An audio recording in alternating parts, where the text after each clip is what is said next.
what we're really focused on is thinking long term, putting the customer at the center of our universe, and inventing. Those are the three big ideas to think long term, because a lot of invention doesn't work. If you're going to invent, it means you're going to experiment. You have to think long term. So these three ideas, customer centricity, long-term thinking, and a passion for invention, those go together. That's how we do it. And by the way, we have a lot of fun doing it that way. You have been known to be somebody who is going to plant seeds and just wait.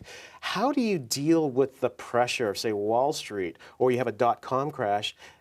I've never seen you panic. You stay the course and you sort of stick to your script. How do you do that? And how do you advise us to sort of internalize that as well as a strategy? Well, I think that if you're straightforward and clear about the way that you're going to operate, then you can operate in whatever way you choose. And we don't even take a position on whether our way is the right way. We just claim it's our way.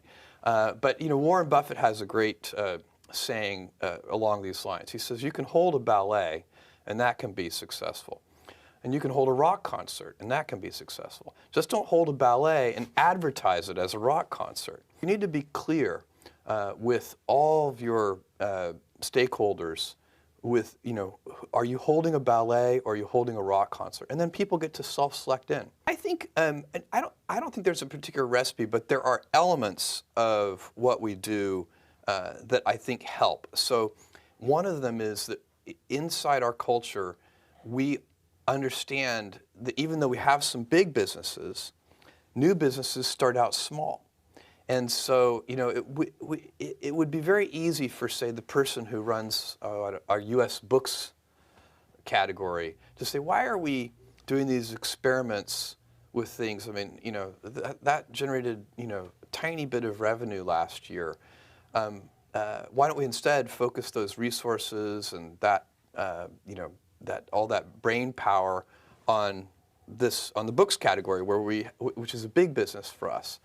And instead, that would be a natural thing to have happen. But instead, inside Amazon, when a new business, reaches some small milestone of sales, email messages go around and everybody's, giving virtual high fives for reaching that milestone. And I think it's because we know from our past experiences that big things start small. The biggest oak starts from an acorn, and you've got to recognize, if you want to do anything new, you've got to be willing to let that acorn grow into a little sapling and then finally into a small tree, and maybe one day it'll be a big business on its own. And in fact, that's one of the mottos for one of your initiatives, and forgive my pronunciation of the Latin, but gradatim ferociter. What does that mean to you? Well, it means step by step ferociously, and it's the motto for Blue Origin. Basically, you can't skip steps. You have to put one foot in front of the other. Things take time.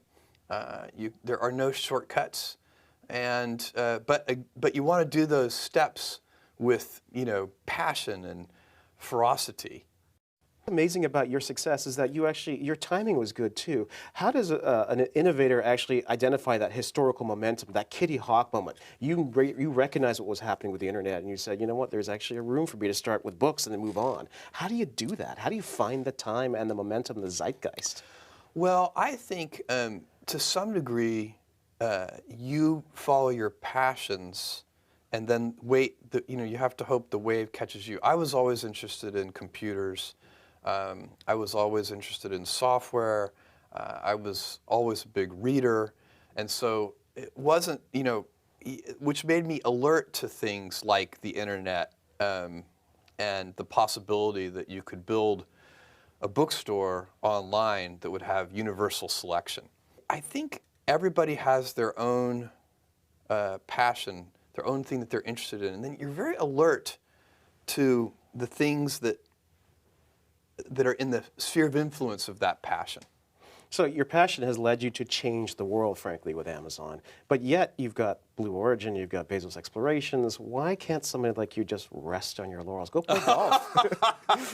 Well, I love what I do. I also have 4 kids. I have a wife that I love.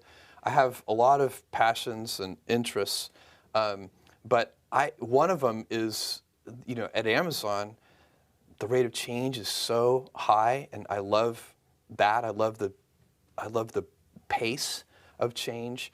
I love the fact that I get to work with these big smart teams. The people I work with are so smart, and they're self-selected for loving to invent on behalf of customers. And so, it's not. Do I love every moment of every day? No, that's why they call it work. There are things that I don't enjoy, but if I'm really objective about it and I look at it, I'm so lucky to be working alongside all these passionate people, and I love it. Why would I go sit on a beach?